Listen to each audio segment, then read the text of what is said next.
Ini untuk memuji memuliakan nama Tuhan. Tadi pujian kita mengatakan bukan berdiri di tengah badai oleh kekuatan yang kau berikan. Jadi kita bisa berdiri sampai saat ini, kita bisa ada dalam kesehatan sampai saat ini bukan karena kekuatan kita, bukan karena kehebatan kita. Berapa banyak orang memiliki harta kekayaan untuk mempertahankan hidupnya tidak bisa.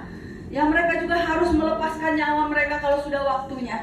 Jadi bukan karena kekuatan dan gagah kita, tetapi oleh karena anugerah kasih sayang Tuhanlah yang mengizinkan kita, yang memberikan kepada kita kesempatan hidup untuk bisa apa? Kita melakukan yang terbaik lagi untuk kemuliaan nama Tuhan. Sebagaimana pujian mengatakan, hidup ini adalah kesempatan. Jadi kita gunakanlah kesempatan ini untuk menyenangkan hati Tuhan. Selagi Tuhan masih memberikan nafas hidup sampai saat ini kepada kita, jangan sia-siakan waktu. Sebagaimana yang sering Bapak Gembala sampaikan, anggaplah kita hidup hari ini adalah hari terakhir. Karena kita tidak tahu kan umur manusia saat ini. Tiba-tiba terdengar berita di sana mati secara tiba-tiba, ya. Beberapa waktu yang lalu saya juga dapat berita bahwa ada di daerah Banyumas tiba-tiba 3 orang langsung meninggal secara tiba-tiba karena ada gejala baru, ya, yaitu hypoxia yang artinya kekurangan oksigen. Yang seharusnya oksigen dalam tubuh manusia itu sekitar 90% secara normal, tetapi mereka oksigen itu hanya mencapai 70%. Kelihatannya sehat, mereka melakukan aktivitas di rumah, di kantor, oke-oke saja mereka bekerja, tapi tiba-tiba mereka langsung rebah dan mati 3 orang sekaligus di Banyumas. Itu beritanya baru kami dapat, ya. Tapi kita tidak usah takut. Kenapa? Hidup mati itu ada di tangan Tuhan. Kalau Tuhan menghendaki engkau hidup, kita akan hidup. Amin. Asalkan kita dalam hidup kita terus berkomitmen, aku ingin hidupku ini untuk menyenangkan Tuhan, untuk melayani Tuhan. Nah, firman Tuhan, saudara yang kasih Tuhan, pada pagi hari ini saya mau membagikan kepada, kayaknya saya ini harus pakai kacamata kalau baca, maaf ya, jadi saya harus buka. Saya nggak bisa kalau nggak pakai kacamata. Ya, firman Tuhan pada pagi hari ini, saya mau sampaikan tentang doa mengubah takdir. Amin. Doa mengubah takdir. Saudara yang dikasih Tuhan, kalau kita renungkan situasi yang kita alami saat ini, kita berada di zaman kita mengalami yang namanya pandemi COVID-19 ini yang kita tidak pernah pikirkan, yang kita tidak pernah bayangkan. Tadinya kita hanya mendengar adanya di daerah Wuhan, adanya di daerah China, ya. Kita hanya mendengar ada orang meninggal sana sini sana. Kita hanya merasa aman-aman. Kita hanya berdoa jangan sampai hal itu sampai ke Indonesia. Tapi mau dikata apa? Ternyata wabah itu juga sampai ke Indonesia, bahkan ke seluruh wilayah negara-negara yang ada di dunia ini. Itu tidak bisa dielakkan, itu tidak bisa kita pungkiri bahwa wabah itu melanda seluruh dunia. Nah, saudara dikasih Tuhan, kemudian kita berkata, apakah ini takdir saya? Saya harus berada di zaman ini. Ya, kadang-kadang saya suka bertukar pikiran dengan anak kami yang bungsu. Saya tanya, Matthew, kamu nggak kangen nggak sama gurumu di sekolah? Kangen sih, tapi gimana ya? Kok ada di zaman aku ya kayak gini ya? Kenapa nggak di zaman yang lain aja? Aku udah bosen di rumah, aku udah bete di rumah, nggak bisa ngapa-ngapain, keluar juga nggak boleh, jalan-jalan juga nggak boleh, di rumah aja belajar dari Senin sampai Jumat. Untungnya sekarang Sabtu dipermudah sama gurunya, diperingan, jadi memang dikebut dari Senin sampai Jumat belajar full, tapi hari Sabtu khusus diliburkan, ya, dengan catatan supaya bisa refreshing murid-murid itu. Nah, saya dikasih Tuhan, mungkin kita menganggap bahwa hal itu juga terjadi kepada orang-orang dewasa, kepada orang tua apalagi, kepada pekerja-pekerja apalagi. Siapa yang nyangka yang tadinya mungkin dia bekerja dengan enak, dengan jabatan yang enak, dengan kedudukan yang nyaman, tiba-tiba dia harus dimutasi ke tempat lain atau ditaruh di tempat bagian lain karena mungkin ada beberapa karyawan di PHK. Sehingga yang satunya tadinya hanya memegang satu bagian, dia harus memegang beberapa bagian hanya untuk memperkecil biaya operasional di sebuah perusahaan. Siapa yang nyangka bagi mereka yang mengalami PHK secara tiba-tiba, tidak ada tabungan sama sekali. Apa mungkin dia berkata, apakah ini takdirku ya? Kenapa aku harus mengalami hal seperti ini? Nah, saudara dikasih Tuhan Yesus Kristus, Arti kata takdir itu menurut Kamus Bahasa Indonesia itu adalah ketetapan Tuhan. Perhatikan lagi, ketetapan Tuhan, ketentuan Tuhan, dan juga nasib. Itu arti kata takdir kalau menurut Kamus Bahasa Indonesia. Yang pertama adalah ketetapan Tuhan, ketentuan Tuhan, yang ketiga adalah nasib. Nah, saya dikasih Tuhan Yesus Kristus, contohnya mungkin begini kalimatnya. Semua kejadian yang menimpa manusia itu adalah takdir dari Allah. Itu biasanya kita sering dengar ya, kalimat-kalimat yang diutarakan oleh kebanyakan orang. Semua kejadian yang menimpa manusia di dunia ini adalah takdir daripada Allah. Sudah dikasih Tuhan, kata takdir atau nasib itu biasanya identik dengan keluhan. Ya. Memang dia ditakdirkan terlahir di keluarga miskin. Saya begitu kan kalimatnya. Kalau kata takdir itu lebih identik dengan hal-hal yang berbicara diungkapkan dalam itu ada keluhan. Memang sih dia ditakdirkan tidak bisa masuk ke perusahaan itu. Ya. Ada kata yang mematahkan semangat, ada kata keluhan di dalamnya, kata takdir tadi ya. Kemudian, tetapi jika takdir atau nasib itu mengarah pada keberuntungan, umumnya orang menyebutnya hoki. Memang hokinya dia itu. Begitu dia hadir di tengah-tengah keluarga ini, rezeki kita meningkat, rezeki itu bertambah-tambah dari hari ke hari. Ya, jadi yang namanya takdir itu bisa berkonotasi negatif, bisa berkonotasi positif. Kalau yang positif tadi mungkin orang menyebutnya hoki, tapi kalau negatif itu orang menyebutnya tadi adalah sesuatu takdir yang membawa kepada hal-hal yang di dalamnya ada keluhan. Nah, saya dikasih Tuhan Yesus Kristus di dalam 2 Raja-Raja. Saya akan membawa kepada seluruh sidang jemaat untuk membuka di dalam 2 Raja-Raja pasalnya yang ke-20 ayat 1 sampai 11. 2 Raja-Raja pasal 20 ayat 1 sampai dengan 11. Saya ajak bagi yang sudah dapat sidang jemaat, kita akan membaca secara bergantian. Saya akan membaca ayatnya yang ke-1, nanti Bapak Ibu membacakan ayat yang kedua sampai kita selesaikan ayatnya yang ke-11 dari 2 Raja-Raja pasal 20. Saya akan mulai di ayat 1. Dengan judul Hizkia sakit dan disembuhkan. Pada hari-hari itu Hizkia jatuh sakit dan hampir mati. Lalu datanglah Nabi Yesaya bin Amos dan berkata kepadanya, beginilah firman Tuhan, sampaikanlah pesan terakhir kepada keluargamu, sebab engkau akan mati, tidak akan sembuh lagi. Ya, lanjutkan ayat 2. Lalu Hizkia memalingkan mukanya ke arah dinding dan ia berdoa kepada Tuhan. Tuhan, ingatlah kiranya bahwa aku telah hidup di hadapanmu dengan setia dan dengan tulus hati, dan bahwa aku telah melakukan apa yang baik di matamu. Kemudian menangislah Hizkia dengan sangat. Saya belum lagi keluar dari pelataran tengah. Tiba-tiba datanglah firman Tuhan kepadanya. Baliklah dan katakanlah kepada Hizkia raja umatku, beginilah firman Tuhan, Allah Daud bapa leluhurmu, telah kudengar doamu dan telah kulihat air matamu. Sesungguhnya aku akan menyembuhkan engkau. Pada hari yang ketiga engkau akan pergi ke rumah Tuhan. Dan aku akan melepaskan engkau dan kota ini dari tangan Raja Asyur. Aku akan memagari kota ini oleh karena aku dan oleh karena Daud hambaku. Kemudian berkatalah Yesaya, ambillah sebuah kue ara. Lalu orang mengambilnya dan ditaruh pada bara itu, maka sembuhlah ia. Pada Yesaya, apakah yang akan menjadi tanda bahwa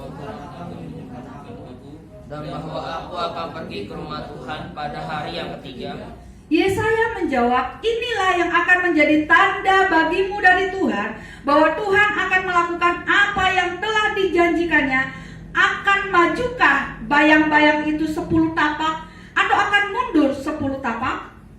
Hizkia berkata, ia bayang-bayang itu untuk memanjang 10 tapak. Sebaliknya, biarlah bayang-bayang itu mundur ke belakang 10 tapak. Lalu berserulah Nabi Yesaya kepada Tuhan, maka dibuatnyalah bayang-bayang itu mundur ke belakang 10 tapak yang sudah dijalani bayang-bayang itu pada penunjuk matahari buatan Ahaz. Saudara dikasih Tuhan Yesus Kristus, berbahagialah setiap kita yang mendengar dan melakukan kebenaran firman Tuhan ini. Di dalam kitab 2 Raja-Raja pasal 20 ayat 1 sampai 11 ini dikisahkan di situ ada seorang raja. Siapa namanya adalah Raja Hizkia. Nah, kalau kita perhatikan, justru di dalam 2 Raja-Raja pasal 20 ayat 1 sampai 11 ini diperlihatkan dua sisi tentang takdir, yaitu hoki dan juga takdir yang tadi di dalamnya saya bilang ada keluhan tadi ya. Nah, hokinya itu terletak di mana? Kalau di dalam ayat 5 ya, dikatakan Hizkia itu di dalam ayat 5, baiklah dan katakanlah kepada Hizkia, raja umatku. Berarti Hizkia itu adalah seorang raja dari umatku, kata Tuhan. Siapa umatku? Adalah Israel, bangsa Israel. Jadi Raja Hizkia itu adalah seorang raja dari bangsa Israel. Saudara kalau bayangkan seorang raja, pasti dia tinggalnya di istana, segala keperluannya diperlengkapi. Bahkan dia punya ajudan, dia punya pengawal, tinggal perintah, segala sesuatu yang dia perlukan itu akan tersedia dengan cepat. Nah, kemudian yang sudah dikasih Tuhan, Hizkia itu adalah anak Ahaz, raja Yehuda. Kemudian dia berumur juga, umur 25 tahun dia menjadi raja. Bayangkan, masih muda, dia sudah menjabat sebagai seorang raja. Umumnya kalau di Indonesia yang bisa menjadi presiden itu minimal berumur 50 atau 60 tahun, minimal. Tetapi ini Hizkia umur 25 tahun dikatakan menjadi raja, itu hoki. Ya, hoki. Kemudian apa? 29 tahun memerintah. Waktu yang sedikit atau cepat? Sedikit dan cepat. Maksudnya waktu yang sedikit atau lama? Lama. Ya. Waktu yang lama, 29 tahun, hampir menyamai mantan presiden Indonesia, yaitu Bapak Haji Soeharto, 32 tahun. Ini 29 tahun, berarti kurang 3 tahun lagi sudah menyamai levelnya, yaitu mantan presiden RI, yaitu Bapak Haji Soeharto. Nah, ini yang dialami oleh Hizkia, umur 25 tahun dia sudah menjadi raja. Berarti takdirnya adalah berbicara tentang hokinya dia, ya. 29 tahun dia memerintah, umur 25 tahun dia menjadi raja. Kemudian dia juga melakukan apa yang benar di mata Tuhan, tepat seperti yang dilakukan Daud bapak leluhurnya. Nah, ini hoki yang selanjutnya, karena kenapa dia bisa memerintah selama 29 tahun, itu kuncinya. Dia dikatakan melakukan apa yang benar di mata Tuhan, seperti yang dilakukan Daud bapak leluhurnya. Makanya dia bisa bertahan pemerintahannya sampai 29 tahun, tidak menyimpang dan mengikuti dia leluhurnya, nenek moyangnya itu, yaitu Raja Daud. Itu dilakukan oleh Raja Hizkia. Kemudian hokinya yang selanjutnya adalah apa? Dia itu menjauhkan bukit-bukit pengorbanan, berhala-berhala yang banyak didirikan, yang banyak disembah oleh orang-orang Israel pada saat itu, dijauhkan ketika Raja Hizkia memerintah. Itulah sebabnya takdirnya adalah berbicara tentang hoki. Kemudian apa? Kemudian dia meremukkan tugu-tugu berhala. Tadi sama ya, ada bukit-bukit pengorbanan, tugu-tugu berhala. Kemudian menebang tiang-tiang berhala. Bahkan dikatakan dia juga menghancurkan ular tembaga yang dibuat oleh Musa. Ya. Pernah waktu itu pada zaman bangsa Israel, waktu itu bangsa Israel terkena seperti wabah penyakit. Kemudian Musa membuat sebuah patung berbentuk ular, dipasang seperti tiang berbentuk salib. Kemudian dibuat itu ular tembaga. Setiap bangsa Israel dikatakan yang melihat ular tembaga itu dia akan sembuh. Tetapi di zaman Raja Hizkia hal itu dianggap sebagai penyembahan berhala. Sebab apa? Lebih banyak orang cenderung kepada patung ular tembaga itu yang berbentuk patung ular dari tembaga itu. Ketika dia melihat itu akan sembuh. Jadi orientasi bangsa Israel bukan lagi kepada kuasa Tuhan, tetapi kepada patung ular tembaga itu. Sehingga bagi Raja Hizkia itu adalah sesuatu juga yang menjijikan di hadapan Tuhan, sehingga dia juga menghancurkan ular tembaga yang dibuat pada zaman Musa. Ya. Kemudian apalagi hokinya yang membuat Raja Hizkia itu bertahan menjadi raja? Ia berpaut kepada Tuhan, tidak menyimpang ke kiri atau ke kanan, dan berpegang pada perintah-perintah Tuhan. Ini kunci yang perlu kita juga teladani dari seorang raja yang bernama Hizkia.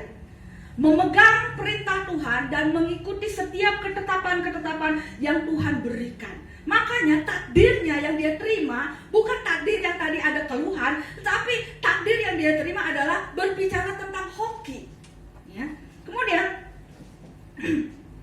di dalam ayat 7 dari 2 Raja-Raja pasal 18, coba kita perhatikan 2 Raja-Raja pasal 18 ayat 7. 2 Raja-Raja pasal 18. Ada yang sudah dapat, boleh silakan dibacakan.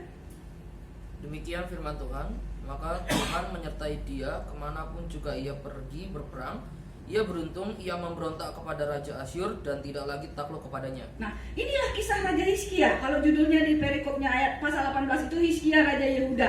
Dalam ayat 7 dikatakan, maka Tuhan menyertai dia kemanapun juga ia pergi berperang. Ia beruntung, ia memberontak kepada Raja Asyur dan tidak lagi takluk kepadanya. Jadi tidak ada lagi kerajaan-kerajaan yang lain yang berani menjajah bangsa Israel pada saat itu ketika di bawah kepemimpinan Raja Hizkia. Kenapa? Ada hal-hal yang sudah Raja Hizkia lakukan sehingga Tuhan menyertai kerajaan yang dia pimpin. Nah, itu adalah takdir yang dialami oleh Raja Hizkia yang berbicara tentang hoki.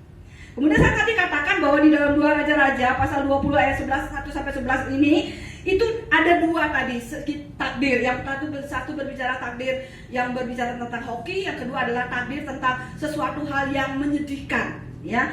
Nah, takdir adalah kemudian takdir yang dialami oleh Hizkia itu adalah di dalam ayat yang ke-1.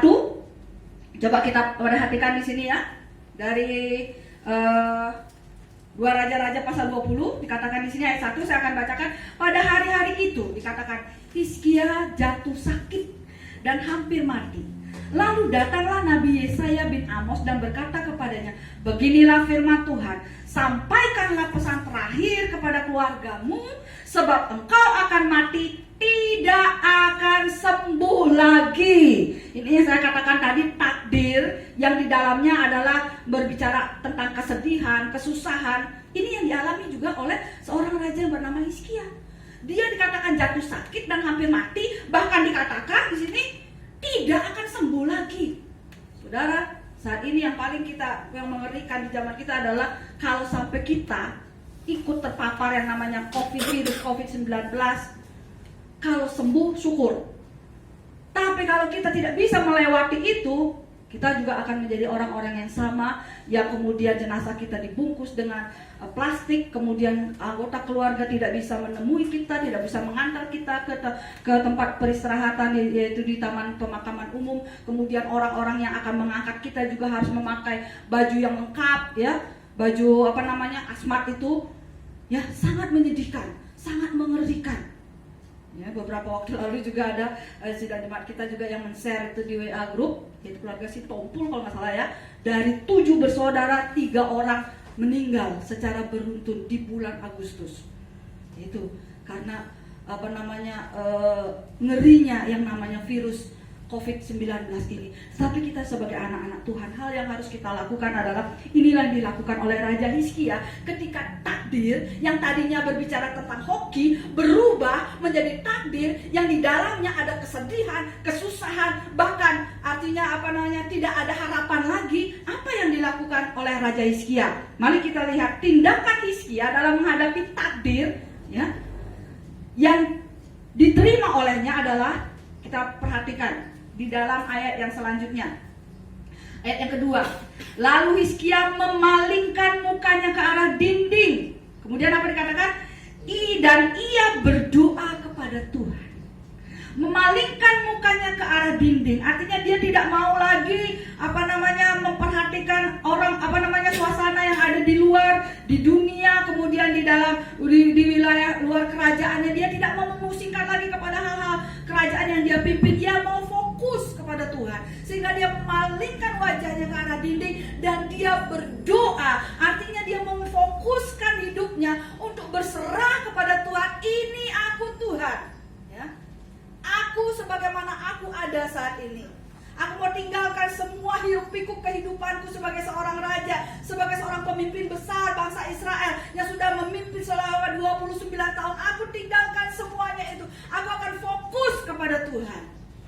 Saudara yang dikasih Tuhan, ada berapa banyak di antara kita mungkin selama kita mengalami pandemi COVID-19 ini, Tuhan mungkin sebetulnya ada sesuatu yang Tuhan mau ajarkan kepada kita. Apakah kita fokus kepada Tuhan, ataukah kita lebih fokus kepada perkara-perkara duniawi yang mungkin sudah, aduh kalau saya nggak kerja gimana? Aduh nanti saya bisa di PHK di perusahaan saya. Kalau nggak kerja gimana nanti anak istri saya makan? Padahal waktunya Tuhan sudah kasih. Kita bekerja dari Senin sampai Sabtu, hari Minggu seharusnya kita datang beribadah kepada Tuhan. Sekalipun mungkin kita tidak bisa bertemu di gereja, ya, selama 5,5 bulan, ya. Dan kita juga sebagai pelayan Tuhan di gereja berusaha untuk membuat bagaimana sidang jemaat ini tetap terkoneksi dengan firman Tuhan, sehingga kita berusaha untuk membuat yang namanya rekaman-rekaman. Sampai sekalipun kita mengalami kesulitan karena yang namanya rekaman itu berbeda dengan kita bertatap muka. Sudah dikasih Tuhan, kadang-kadang sampai Bapak Gembala kita juga sempat stres, saya juga sempat stres, ya, setiap mau menghadapi ini mau rekaman hari Rebo atau hari Kamis udah dapdikduk, kadang-kadang cut berkali-kali ulang-ulang untuk anak kami yang kedua Eston dengan sabar yang menuntun kami, memberikan kekuatan kepada kami sehingga semua khotbah-khotbah yang direkam itu bisa tersampaikan kepada sidang jemaat. Tetapi sudah dikasih Tuhan, kami pun kadang-kadang bertanya-tanya dalam hati, adakah sidang jemaat ini melakukan ibadah di rumah? Karena memang waktu itu Bapak Gembala selalu bilang, coba dong kirim entah sekali saja foto kalian atau ketika kalian beribadah di rumah, videonya bisa dikirim. Tapi tak pernah satupun yang kita dapat, ya. Jadi kami saja yang mengirim video-video. Artinya kami ingin memberi contoh, bukannya ingin pamer. Kami ingin memberi contoh kepada sidang jemaat. Gini loh, sekalipun kita tidak bisa ketemu, sebaiknya di rumah. Apalagi sebagai seorang suami, bapak kepala keluarga, dia harus memimpin anggota keluarganya untuk datang bersekutu dengan Tuhan. Kalaupun misalnya seorang bapak suami belum bisa, mari istri sebagai ibu, ya, ibu rumah tangga, wakil kepala rumah tangga juga bisa mengajak anak-anak untuk berkumpul, untuk berdoa kepada Tuhan. Itulah yang dilakukan oleh Hizkia, menghadapi takdir yang dia alami. Yang tadinya dia hidup senang, hidup megah, mewah, ya, dia memimpin selama 29 tahun, tiba-tiba dia akan sakit dan tidak akan sembuh lagi. Tapi apa yang dia lakukan? Dia tinggalkan semua hiruk pikuk yang dia kerajaan yang dia pimpin. Dia fokus kepada Tuhan, dia berdoa. Ini yang sudah dikasih Tuhan, yang Tuhan mau. Mungkin kita nggak tahu sebetulnya. Kemarin kita ada pertemuan dengan ada keluarga, ya. Kemudian ada mengatakan, saya sebetulnya nggak percaya yang namanya COVID-19 ini. Jangan-jangan itu nggak ada katanya. Padahal kenyataannya korban berjatuhan di mana-mana. Kita nggak tahu bahwa apakah COVID-19 ini buatan manusia. Ada yang mengatakan adalah senjata biologi, ada yang mengatakan adalah konspirasi politik, ada yang mengatakan juga ini adalah hal-hal yang dilakukan oleh antikris dan lain sebagainya. Ada juga yang mengatakan jangan-jangan ini adalah hukuman Tuhan. Kita tidak tahu, tapi hal yang nyata kita lihat di depan mata, virus itu memang tidak bisa terlihat, tetapi korban ada di mana-mana. Itu tidak bisa kita pungkiri. Itulah sebabnya saudara dikasih Tuhan, selagi Tuhan memberikan kesempatan kepada kita, kalaupun kita ditakdirkan harus berada di zaman COVID-19 ini, mari kita lakukan seperti yang dilakukan oleh Hizkia. Fokuskan hidupmu kepada Tuhan, dia arahkan ke tembok, ya. Dia tinggalkan semua hiruk pikuk kerajaannya, dia berdoa kepada Tuhan. Kemudian yang kedua apa dikatakan di sini? Kita lanjutkan lagi ayatnya. Ayatnya yang ketiga. Tuhan, ingatlah kiranya bahwa aku telah hidup di hadapanmu dengan setia dan dengan tulus hati, dan bahwa aku telah melakukan apa yang baik di matamu. Kemudian menangislah Hizkia dengan sangat. Biasanya kalau yang sering nangis itu perempuan, wanita. Tapi kalau sampai seorang laki-laki atau seorang pria bisa sampai mengeluarkan air mata, menangis, itu berarti sudah betapa hancur hatinya di hadapan Tuhan. Dia menyadari bahwa apalah artinya hidupku sebagai seorang raja kalau toh pada akhirnya aku harus mati karena penyakit ini. Tetapi dia juga tetap memohon belas kasihan Tuhan. Tuhan, kiranya dikatakan, ya, kiranya ingatlah akan aku bahwa aku itu sudah hidup di hadapanmu dengan setia. Dia kembali ingin mereview memorinya Tuhan. Tuhan, bukankah selama ini aku sudah hidup dengan Engkau, ya, mengikuti akan ketetapanmu. Terbukti seperti dia sudah menghancurkan yang namanya tiang-tiang berhala, tugu-tugu penyembahan berhala. Dia sudah lakukan itu, dia sudah taat mengikuti jejak nenek moyangnya, yaitu Raja Daud. Dia coba untuk mengingatkan lagi kepada Tuhan supaya Tuhan menaruh belas kasihan kepada dia. Tidak salah saudara yang kasih Tuhan kita lakukan itu. Kita ceritakan kepada Tuhan. Jangan sampai kita menjadi orang yang berputus asa, mengatakan, Tuhan, saya sudah melayani Engkau, saya sudah aktif pelayanan di gereja, tapi kenapa saya termasuk orang-orang juga yang di PHK? Kenapa saya juga termasuk orang-orang yang gajinya dipotong? Kenapa saya juga termasuk orang-orang yang hilang pekerjaan? Kemudian kita mengatakan, kalau tahu begini akan saya udah beralih kepercayaan. Ya, ini salah. Karena memang ada juga peristiwa seperti itu terjadi. Sempat dia hampir goyang imannya. Kok saya sudah melayani Tuhan, aktif melayani Tuhan, sungguh-sungguh, tapi kenapa saya harus ditakdirkan juga di PHK? Gaji saya dipotong, bahkan usaha saya carut marut. Sehingga mungkin ya terjadi ketegangan dalam rumah tangga ketika istri misalnya minta uang untuk belanja di pasar, tidak bisa dia lagi diberikan oleh seorang suami sebagai kepala rumah tangga.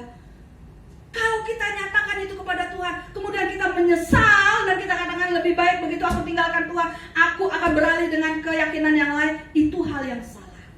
Tetapi Hizkia melakukan ini, dia coba untuk memohon belas kasihan Tuhan, mengingatkan Tuhan, bukankah saya ini sudah hidup dekat dengan Engkau, melakukan apa yang menjadi ketetapanmu, untuk menyenangkan hatimu, melakukan apa yang menjadi hukum-hukum yang telah Engkau tetapkan, itu sudah saya lakukan. Jadi yang pertama yang dilakukan oleh Hizkia adalah dia memalingkan mukanya, artinya ditinggalkan semua hiruk pikuk dunia, dia fokus kepada Tuhan, dia berdoa, ya. Kemudian yang kedua, dia dengan sepenuh hati dia menghadap Tuhan, ya, dengan menangis. Jadi kalau sudah sampai seseorang itu menangis, berarti hatinya itu benar-benar hancur, hatinya itu benar-benar berserah kepada Tuhan. Artinya tidak ada main-main, tidak ada mudah-mudahan Tuhan mendengar, nggak ada gitu lagi. Dia benar-benar, ya, hatinya itu benar-benar fokus kepada Tuhan. Dan apa yang terjadi? Apa tindakan Tuhan atas doa Hizkia? Nah, ini luar biasa saudara dikasih Tuhan. Makanya firman Tuhan pada pagi hari ini saya mau sampaikan tadi bahwa tema firman Tuhan itu adalah doa mengubah takdir. Kalau saya tadi katakan bahwa arti kata takdir menurut Kamus Bahasa Indonesia adalah ketetapan Tuhan, ketentuan Tuhan, nasib. Sekarang apa tindakan Tuhan atas doa Hizkia? Di dalam ayatnya yang kelima bagian A, ayat yang kelima bagian A, ya, dari pasal 20 dari 2 Raja-Raja, baliklah dan saya ulang dari ayat 4 dulu. Tetapi saya belum lagi keluar dari pelataran tengah, tiba-tiba datanglah firman Tuhan kepadanya, baliklah dan katakanlah kepada Hizkia raja umatku, beginilah firman Tuhan Allah Daud, ya, bapa leluhurmu telah ku dengar doamu. Bayangkan saya kasih Tuhan, baru berdoa, sudah mau pulang Nabi Yesaya disuruh balik sama Tuhan. Balik. Ngomong sama Raja Hizkia. Ya, bahasa sederhananya ya. Dikatakan, telah ku dengar doamu dan telah ku lihat air matamu. Sesungguhnya aku akan menyembuhkan engkau pada hari yang ketiga. Engkau akan pergi ke rumah Tuhan. Cepat ya jawaban Tuhan, kilat. Belum pulang hamba Tuhan yang bernama Nabi Yesaya yang disuruh menyampaikan pesan kepada Raja Hizkia bahwa dia tidak akan sembuh lagi, bahkan dia akan mati. Kemudian ketika itu langsung respon di Raja Hizkia, kemudian melakukan tindakan meninggalkan semua hiruk pikuk kerajaannya, kemudian dia fokus kepada Tuhan, dia berdoa, menangis dengan sungguh-sungguh di hadapan Tuhan. Tuhan langsung mendengar doanya saat itu. Berarti betapa berharganya doa orang benar. Kenapa saya katakan orang benar? Karena dia sudah melakukan seturut dengan kehendak Tuhan, ya enggak? Semua yang dia lakukan seturut dengan kehendak Tuhan. Makanya dia ketika berdoa, doanya itu Tuhan dengar, air matanya itu juga Tuhan lihat, dan saat itu Tuhan bilang kepada Yesaya, balik. Ya, balik kamu bicara sama Raja Hizkia. Dikatakan di situ bahwa bahwa Tuhan akan menyembuhkan engkau pada hari yang ketiga, engkau akan ke rumah Tuhan. Saudara, sembuh bukan kembali ke kerajaan, tapi kemana? Ke rumah Tuhan. Saya kena percaya kalau kita memandang secara positif pandemi COVID-19 ini, bahwa tujuan Tuhan adalah membawa kita umatnya untuk kembali ke rumah Tuhan. Bukan kita sibuk dengan pekerjaan kita, yang memang sebetulnya kita memang tidak makan kalau kita tidak kerja. Tapi Tuhan sudah memberikan hari-hari tertentu kepada kita bekerja. Dan Tuhan sendiri sudah memberikan contoh bahwa 6 hari lamanya dia bekerja, pada hari yang ke-7 dia berhenti dari pekerjaan penciptaan alam itu dan dia memberkati, mengucap syukur. Adakah kita juga melakukan itu saat ini? Sekalipun tidak dilihat oleh Bapak Gembala di rumah masing-masing, tapi ada mata yang tidak pernah tertidur. Itu mata Tuhan. Bukan mata Sarengan.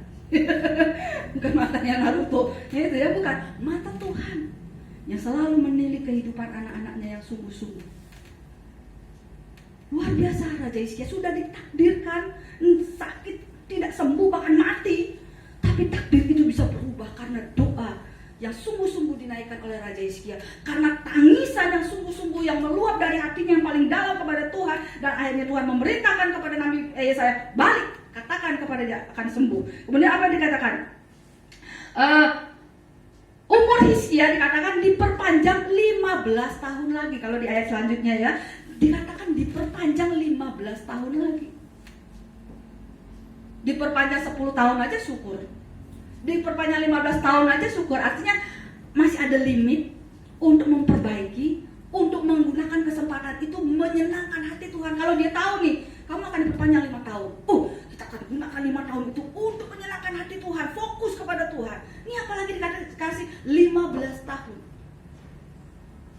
Tapi tetap Hizkia minta penguatan dari Tuhan. Penguatannya apa? Kalau dikatakan di sini ayat 9 dikatakan, ayat 8, sebelum itu Hizkia telah berkata kepada Yesaya, apakah yang akan menjadi tanda, ya, bahwa Tuhan akan menyembuhkan aku dan bahwa aku akan pergi ke rumah Tuhan pada hari yang ketiga. Yesaya menjawab ayat 9. Yesaya menjawab, inilah yang akan menjadi tanda bagimu dari Tuhan, bahwa Tuhan akan melakukan apa yang telah dijanjikannya. Akan majukah bayang-bayang itu 10 tapak atau akan mundurkah 10 tapak? Orang biasanya kalau gerak jalan, maju jalan, gampang ya. Tapi kalau mundur jalan, susah ya, mundur jalan. Nah, Hizkia karena dia orang yang bijak, cerdik, dia mau tanda yang benar-benar akurat dari Tuhan. Kalau bayang-bayang maju mah gampang. Nabi Yesaya, saya minta Tuhan bikin bayang-bayang itu mundur ke belakang. Ya, dan apa jawabnya dikatakan di dalam ayatnya yang 10 saya bacakan dulu ya. Hizkia berkata, itu perkara ringan bagi bayang-bayang itu untuk memanjang 10 tapak. Sebaliknya biarlah bayang-bayang itu mundur ke belakang 10 tapak, mundur ya. Lalu berserulah Nabi Yesaya kepada Tuhan, ya. Jadi permintaan dari Raja Hizkia yang dia minta tanda yang akurat pun disampaikan oleh Nabi Yesaya kepada Tuhan. Dan apa yang terjadi? Tuhan menjawab nggak? Menjawab. Dikatakan, maka dibuatnya lah bayang-bayang itu mundur ke belakang 10 tapak yang sudah dijalani bayang-bayang itu pada penunjuk matahari buatan Ahaz. Jadi sesuatu juga yang permintaan kita yang istilahnya tanda kutip berat pun Tuhan akan setujui, karena Tuhan melihat betapa kehidupan Raja Hizkia ini hidupnya benar di hadapan Tuhan. Dia sudah melakukan ketetapan-ketetapan yang Tuhan buat, sekalipun dia harus ditakdirkan sakit, tidak sembuh lagi, dalam bahkan mati. Tapi karena tindakan yang dilakukan oleh Raja Hizkia, dia meninggalkan semua kesibukannya, dia fokus kepada Tuhan, kemudian dia berdoa dan dia menangis dengan sungguh-sungguh di hadapan Tuhan. Saat itu hati Tuhan luluh. Jadi doa bisa mengubah takdir. Jadi saudara, saya jangan takut. Ada Tuhan yang menolong kita. Sekalipun mungkin engkau di PHK dari pekerjaan, sekalipun gajimu dipotong, ya. Salah satunya juga anak kami, ya, mengalami hal itu. Yang tadinya terima gaji sekian, enak belanja, mengatur sekian pos-pos pengeluaran, tiba-tiba semua udah susah, diperketat semua pos pengeluaran. Kenapa? Karena gajinya dikurangi. Kerjaan tetap, kadang ngajar dari rumah, kadang harus ke sekolah, lebih banyak ngajar di sekolah, padahal online juga di sekolah, tapi harus hadir menghadapi guru-guru yang lain yang juga boleh dikatakan notabene kita tidak tahu apa dia juga membawa virus corona, atau kita juga terpapar virus corona. Resikonya banyak. Itulah yang kita ditakdirkan hidup di zaman seperti ini. Tapi apakah membuat kita itu menjadi takut dan kecil hati, kemudian kita putus asa, ya? Tapi mari kita lakukan seperti yang dilakukan oleh Raja Hizkia. Jangan sampai kita meninggalkan Tuhan, apalagi dalam masa-masa sulit seperti ini. Justru kita seperti dikatakan, ketika engkau sembuh, ya, itu pesan Tuhan melalui hambanya yaitu Nabi Yesaya kepada Raja Hizkia. Ketika engkau sembuh, pada hari yang ketiga engkau akan kembali ke rumah Tuhan. Jadi ketika nanti wabah ini berakhir, Tuhan mau kita sebagai umatnya kembali ke rumah Tuhan, memuji bersorak-sorai kepada Tuhan. Tapi buktikan juga, ketika kita tidak dilihat oleh Bapak Gembala kita, sekalipun kita harus beribadah di rumah, lakukanlah itu dengan sepenuh hati, karena Tuhan senantiasa memandang dari surga anak-anaknya. Pada pagi hari ini, marilah kita belajar seperti sosok Raja Hizkia, ya. Bahwa takdir itu dapat diubah melalui doa yang sungguh-sungguh kepada Tuhan. Jangan kita menganggap bahwa takdir itu akan membawa kesialan, tapi jadikan bahwa takdir itu akan menjadi hoki, menjadi keberuntungan bagi kita yang akan membawa kita semakin dekat kepada Tuhan. Amin. Mari kita akan datang kepada Tuhan. Kita akan nyanyikan pujian tak terbatas kuasa-Mu Tuhan. Haleluya. Semua dapat dilakukan oleh Tuhan, terutama bagi orang yang mengasihinya. Dan dikasih Tuhan, mari kita dengan sepenuh hati katakan kepada Tuhan, tak terbatas kuasa-Mu Tuhan. Semua dapat Engkau lakukan bagi setiap orang yang percaya. Haleluya. Terima kasih Yesus, terima kasih Roh Kudus. Haleluya, haleluya. Haleluya, haleluya. Yesus Tuhan, ajaib Engkau. Haleluya.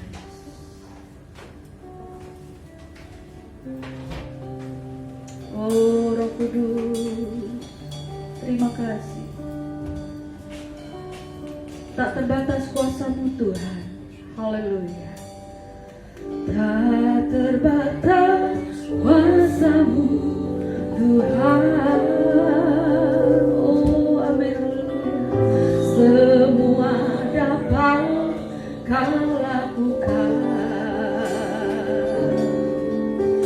Apa yang kelihatan mustahil bagiku, itu sangat mungkin bagimu. Sekali lagi, tak terbatas, tak terbatas kuasa-Mu Tuhan. Oh amin, haleluya. Semua dapat Kau lakukan. Apa yang kelihatan mustahil bagiku, itu sangat mungkin bagimu. Di saat ku tak berdaya, di saat ku tak berdaya, kuasa-Mu yang sempurna. Ketika ku percaya, mujizat itu nyata. Bukan hanya kekuatan, namun Roh-Mu yang Tuhan. Ketika ku berdoa, mujizat itu nyata. Sekarang kita akan berjumpa lagi di pujian ini. Haleluya. Tak terbatas kuasa-Mu Tuhan. Oh haleluya. Semua dapat Kau lakukan. Apa yang kelihatan mustahil, apa yang kelihatan mustahil bagiku, itu sangat mungkin bagimu. Di saat ku tak berdaya, kuasa-Mu yang sempurna. Ketika ku percaya, mujizat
nama Yesus. Mereka akan kembali lagi ke rumah Tuhan. Mereka akan kembali lagi memuliakan nama Tuhan. Terima kasih Bapa di surga. Meteraikanlah firman-Mu dalam setiap hati kami yang mendengarkannya, sehingga kami boleh semakin dikuatkan ya Tuhan menghadapi takdir yang ada saat ini. Karena kami tahu bahwa doa itu sanggup mengubah takdir. Terima kasih Bapa, di dalam nama Tuhan Yesus kami mengucap syukur buat kebenaran firman-Mu hari ini. Haleluya. Amin. Tuhan, saya kembalikan lagi kepada pembawaan.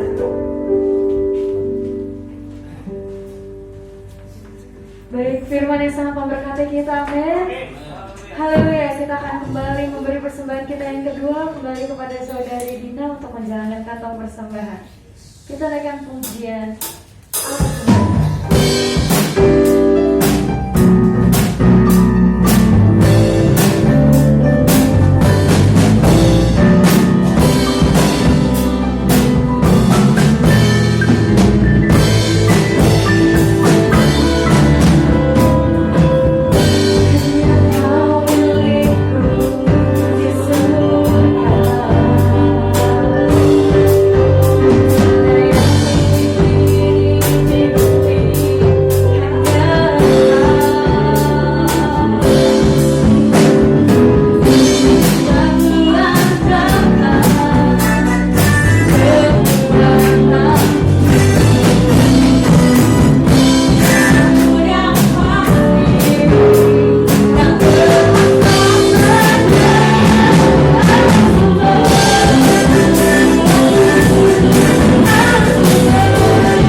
Ucapan selamat ulang tahun kepada Saudara Geren Eklesia, Bapak B. Sitorus, dan Bapak D. Sirait. Panjang umur, sukses selalu, dan diberkati Tuhan dalam segala hal. Untuk pengumuman selanjutnya saya serahkan kepada Bapak Gembala.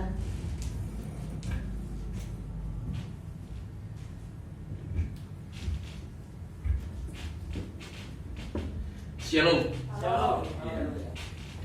Puji Tuhan, saudara-saudara, rasanya senang sekali bisa kembali berjumpa dengan saudara-saudara sekalian. Walaupun saya lihat belum maksimal yang hadir ini, tetapi terima kasih. Sudah lebih daripada 5 bulan kita nggak berjumpa ya.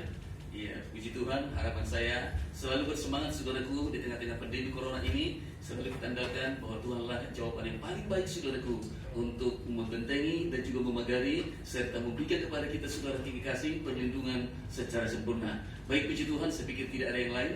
Terima kasih untuk para pelayan yang telah melayani kita dengan baik. Biarlah nama Tuhan dipuji dan dimuliakan. Marilah kita bangkit berdiri. Kita akhiri dengan satu pujian. Kami memuji kebesaran-Mu, ajaib Tuhan, ajaib Tuhan. Tuhan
tengah-tengah peribadatan kami pada hari ini. Syukurlah kami ucapkan kepada Bapa di surga. Setelah sekian bulan Bapa di surga kami beristirahat oleh situasi yang ada. Sekarang kembali kami Bapa di surga menunjukkan bahwa keberadaan kami ada bersama dengan Tuhan. Oleh karena itu Bapa kami dalam kerajaan surga, kami tetap Tuhan bangun Tuhan, yaitu pertemuan-pertemuan ibadah. Sebagaimana Tuhan yang nasihatkan di dalam kitab Ibrani pasal 10 ayat yang ke-25, bahwa kami tidak boleh menjauhkan diri Tuhan dari pertemuan-pertemuan ibadah. Tetapi biarlah kami semakin bertekun menjelang hari Tuhan yang semakin mendekat. Terima kasih Bapak, terima kasih. Biarlah Bapak di surga Tuhan kembali Bapak, yaitu seluruh umat-Mu datang untuk beribadah, memuji, memuliakan nama Tuhan, mempersembahkan tubuh jiwa roh kami ke hadapan-Mu sebagai persembahan yang hidup, kudus dan berkenan di hadapan-Mu. Dari tempat ini hamba berdoa Bapak di surga, biarlah Tuhan seliputi Tuhan seluruh umat-Mu Bapak dengan darah yang kudus. Sebab kami tahu apa yang Tuhan berkati diberkati untuk selamanya. Terima kasih Bapak. Biarlah berkat berkelanjutan itu terus Tuhan mengiringi perjalanan hidup kami. Nama Tuhan lalu puji muliakan. Demikian juga Bapak kami dalam kerajaan surga. Kami doakan Tuhan seluruh umat-Mu Tuhan terhadap beribadah, memuji, memuliakan nama Tuhan. Biarlah bagaimana Tuhan kebenaran firman-Mu dalam Keluaran 23 ayat 25, yaitu tetapi kamu harus beribadah kepada Tuhan Allah-Mu, maka aku akan memberkati yaitu roti makanan-Mu dan memberikan yaitu kepadamu yaitu keberkatan, dan juga engkau akan menjauhkan Tuhan dari tengah-tengah kami Bapak di surga sakit penyakit. Kami sangat percaya Bapak di surga, peribadatan kami ke Tuhan salah satu Tuhan wujud daripada betapa kami percaya bahwa Tuhan adalah pembentang kehidupan kami. Segala Tuhan para bahaya sakit penyakit yang coba mengintai kehidupan kami dijauhkan Tuhan dalam kehidupan kami. Sebab kami tahu Bapak di surga bahwa hadirat-Mu Tuhan kuasa beribadah bekerja Tuhan dalam peribadatan kami. Nama Tuhan lah dipuji dimuliakan. Terima kasih Bapak, kami sangat percaya rezeki makanan minuman Tuhan tolong Tuhan berkati. Sakit penyakit Tuhan Engkau jauhkan dari tengah-tengah kami. Sebab kami tahu Bapak di surga, Engkau tidak pernah tertidur, Engkau tidak pernah terlelap, tetapi Tuhan mata-Mu selalu tertuju kepada kami untuk mengawasi juga melindungi kehidupan kami. Nama Tuhan lah dipuji dimuliakan. Terima kasih Tuhan seluruh rangkaian ibadah yang telah berjalan dengan baik. Kami syukur ya Tuhan. Biarlah hari-hari akan datang sebagai Tuhan peluk lagi Bapa di surga, supaya kami semakin giat beribadah, memuji, memuliakan nama Tuhan. Seluruh persembahan yang dikumpulkan pada Tuhan tolong Tuhan berkati, baik itu berupa kolektif dan juga kalau ada persembahan persepuluhan, mari Tuhan tolong Tuhan berkati Bapa. Nama Tuhan lah dipuji dimuliakan. Kami doakan Tuhan umat-Mu yang tidak bisa hadir juga Tuhan, gerakkan hati mereka, sadarkan mereka Bapa untuk kembali datang beribadah, memuji, memuliakan Engkau. Terima kasih Bapa, terima kasih. Demikian juga Bapa kami dalam kerajaan surga, kami mohonkan Tuhan, mari Tuhan tolong Tuhan kekuatan untuk kebijakan kepada pemerintah, mulai dari pemerintahan pusat sampai pemerintahan setempat yaitu RT. Tuhan tolong semua dapat Tuhan mereka Tuhan, yaitu Bapa di surga memikirkan kesejahteraan dari bangsa negara ini. Tuhan tolong Tuhan, mungkin yang banyak Tuhan kesulitan Tuhan, yaitu mendapatkan rezeki, mari Tuhan bukakan Bapa di surga, yaitu Bapa di surga yaitu jalan mencukupkan segala kebutuhan, supaya setiap kebutuhan yaitu setiap orang yang percaya kepada Bapa di surga selalu Tuhan tepat pada waktunya Tuhan dapat untuk Bapa di surga tersampaikan dengan baik. Nama Tuhan lah dipuji dimuliakan. Seluruh Tuhan bangsa-bangsa di tengah-tengah dunia kami serahkan ke dalam tangan-Mu. Biarlah mata mereka Tuhan terbuka ke hadapan-Mu, hati mereka rindu Tuhan menerima Yesus sebagai juru selamat. Terima kasih Bapa, terima kasih. Kami sangat percaya Bapa, rencana-Mu begitu indah untuk bangsa negara kami, rencana-Mu begitu indah untuk bangsa-bangsa di tengah-tengah dunia, dan kami sangat percaya suatu hari setiap lidah akan mengaku Yesus adalah Tuhan, setiap untuk akan bertelut menyembah, memuji, memuliakan nama Tuhan. Inilah menjadi dua harapan kami. Nama Tuhan dari puji dimuliakan. Sebentar lagi Tuhan umat-Mu akan pulang Tuhan meninggalkan tempat ini. Kami juga Tuhan yang ada di tempat ini, mari Tuhan tolong Tuhan seliputi segala aktivitas kami yang berkelanjutan Bapa di surga. Tuhan tolong Tuhan berkati. Nama-Mu dari puji dimuliakan. Di atas Tuhan segala wilayah yang terbatas ini, mohonlah Tuhan menyempurnakan doa kami dengan doa yang Tuhan ajarkan kepada kami. Bapa kami yang ada dalam kerajaan surga, dikuduskanlah nama-Mu, datanglah kerajaan-Mu, jadilah kehendak-Mu di bumi seperti di surga. Berilah kami pada hari ini makanan kami secukupnya, dan ampunilah kami akan kesalahan kami, seperti kami ampuni orang yang berbuat salah kepada kami. Dan janganlah membawa kami ke dalam pencobaan, tetapi lepaskanlah kami daripada yang jahat. Karena Engkau yang punya kerajaan dan kuasa dan kemuliaan sampai selama-lamanya. Amin. Akhirnya saudara-saudara yang Tuhan kasihi, arahkanlah hidupmu kepada Tuhan, sambutlah berkat berkelimpahan dari Dia. Tuhanlah memberkati dan melindungi engkau. Tuhanlah menyinari engkau dengan wajah-Nya dan memberi engkau kasih karunia. Tuhanlah menghadapkan wajah-Nya kepadamu dan memberi engkau damai sejahtera melalui kasih kemurahan Allah Bapa, cinta Yesus Kristus, lewat persekutuan Roh Kuduslah yang memberkati kita mulai saat ini hingga Maranatha Tuhan Yesus datang kedua kalinya membawa kita masuk ke surga. Dalam nama Tuhan Yesus Kristus, haleluya. Terima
kasih Pak.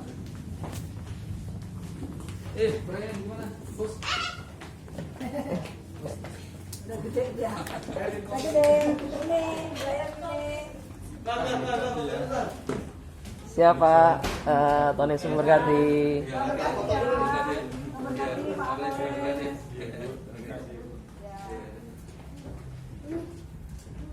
Mau turun, Brian. Pintar ya Brian ya. Selari. Hati-hati saya. Oke ya, iya. Ada Yumi, Brian, Karen. Damai,